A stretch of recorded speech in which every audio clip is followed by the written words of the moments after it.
last week a 160-pound Filipino man fell on my leg and I still have to make a video. So I thought, what no better way to celebrate this Apple event week than by reviewing what I think is one of Apple's most weird and misunderstood products, including by myself, which is the Apple Magic Keyboard for the iPad Pro. There's one thing that I absolutely hate about this keyboard, and I'm gonna show you right here. So iPad and bada boom, bada bing. I hate that it makes my brain feel like perfectly in line, like when the DVD thingy used to hit the corner and it's just perfect alignment, right? Man, like it's being in retrograde during Mars in a Gemini season. But for real though, I want to speak about so many things about this keyboard. First and foremost, the build quality, what you're paying for, baby, that nice Apple tax, right? And I think it's a really fantastic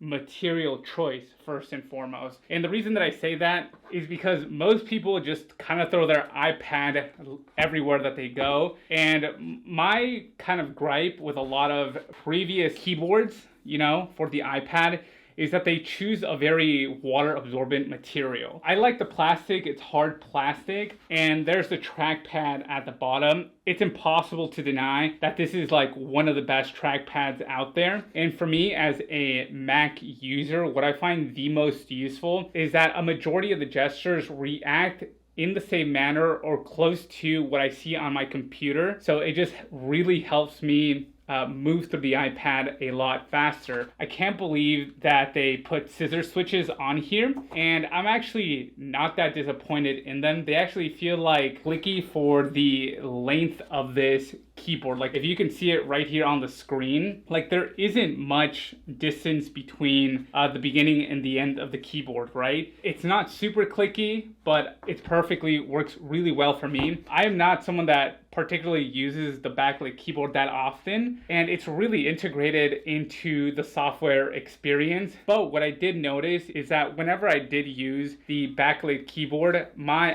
iPad definitely suffered through the process. There's this extra USB-C dongle, which kind of makes it a little bit more like a computer, like you have multiple dongles to choose over, one for them to charge and the other one to use an external hard drive. But that's more of an iPad review later down the line. Also, what's an important factor, whenever you're typing, you're just kind of at different angles and different positions. There aren't that many angles to choose from. I'd probably say maybe like 1, 2, 3. If you're like laying in bed, like there's really only 3 angles as compared to a laptop. And then there's like the weight. And I actually am a pretty big fan of the weight distribution all across the board. It makes it just much, much heavier. You could actually pretty much hurt someone with this keyboard if you really, really wanted to. Another thing with the weight too is I can sit back on a chair, lean back, and just kind of rest my palm on the very corner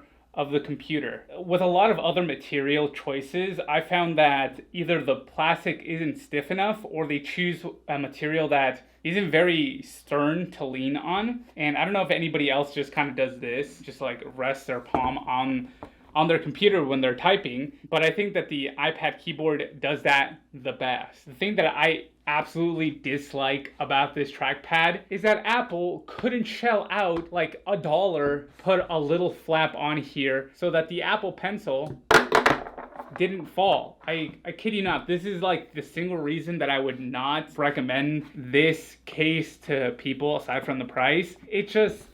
It looks perfect. It's beautiful. It's symmetrical. It really works well with the ecosystem. But my pencil right here just flops, moves around. This was also kind of a weird thing for me to get used to, which was not having function keys. I just couldn't see where they would put them that isn't so out of reach, because the iPad still has to sit somewhere, like the screen itself, and me reaching underneath the iPad doesn't feel all that natural, right? My hopes for the next generation is 1, that they have function rows, 2, that they have just a little flap, and 3, maybe an additional USB-C port. It doesn't even have to take in charging, but it would be very nice that we just get more ports on this iPad if it is so-called a computer, which I'm just very confused as to what an iPad is anymore. But it is like a lot of fun to have this product and to review it and to just have my hands on it. So let me know your thoughts and opinions as an iPad user